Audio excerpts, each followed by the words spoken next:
Hey, it's Lauren at Everyday Organize, and today I wanted to show you a closet. Now this one will not be a step-by-step organize. This one, we've already done the dirty work. So we've already pulled everything out. It was all just thrown in there. We had no bins or anything, and we pulled it all out. We organized through it and ended up buying bins and products that would work for this space after we measured.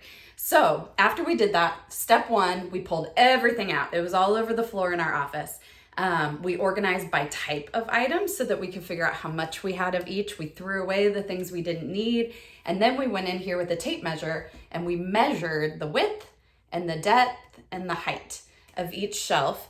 And then we didn't want to spend a lot of money. So I shopped at IKEA and Amazon for this redo and was able to get everything at really, really affordable prices so that we could have everything contained and organized and labeled. And so that's already been done. Everything's been put back in, but I wanted to walk you through kind of how we did it so that this could maybe inspire you to go through your stuff and do the same. So up top, you can see we have books. We did them in rainbow order as a nod to the home edit, if you guys have been watching that new Netflix series.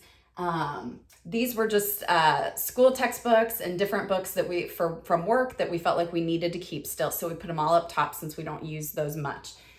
These right here, these cute little bins were so cheap. We got them at IKEA, and one of them holds just boxes of things that we can't get rid of. Like if it's something that, like we have a soap dispenser that breaks pretty often. So we keep the box in case we need to take it back, things like that. And then this one has our external hard drives for all of our extra files and things, pictures. And then here I did 2 rows. You can see below, we did 2 rows of these great black bins from Amazon, actually, is where these are from. And they were super affordable and you get them in bulk.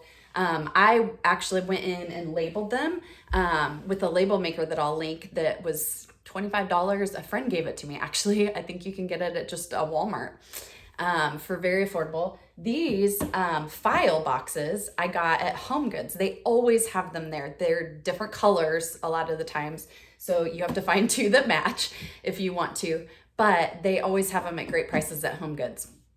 And then we have our fireproof safe. This little bin is also from IKEA to match kind of the gray above. And then way down here, we have 2 bins. I think they're called the Drona from IKEA. They're awesome. We use them in lots of spaces. And so you can see here, I already kind of labeled things. So I'll link to the label makers that I used, but this is just easy stuff. So you can kind of see, in these, it's different things like photo paper, envelopes, cardstock, old work files.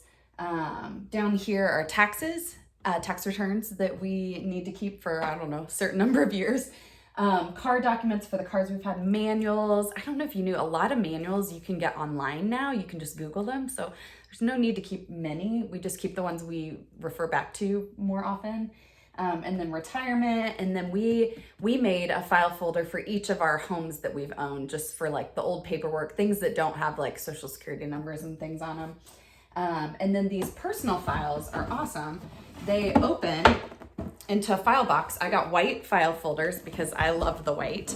And then we labeled them so you can see, and this is where we keep, like, for if anything were to happen to us, one of us, or anybody we ever need to remind ourselves what accounts we have and different things like that. It doesn't have personal information because it's out there, but it does have like an account number and kind of reminds us what we have and how much of it. And then we have this one is filled with our will binders that we put together several years ago. So that's kind of handy.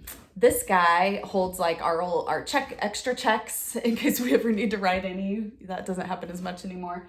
And then our fire safe. And then down here, we have a bin for craft supplies and a bin for just like adult craft supplies I don't really want the kids to get into. And then this is party supplies for birthday parties for my children. So you can see that everything we have here is contained, it's labeled. The labels on these bottom ones, I actually did on a Cricut machine, but you wouldn't have to. The bin clips here are these nice thin bin clips, and I got these at Container Store. So There's lots of different ways to do it. It doesn't really matter how you do it, but I do think it's important to label things so that people know how and where to put them back. And it just makes it quicker to find the things that you have. And it's just simpler. So what I like about this is I tried to keep just a few different colors in here so it doesn't look too crazy. And I'm gonna try to like overview here for you so you can kind of see.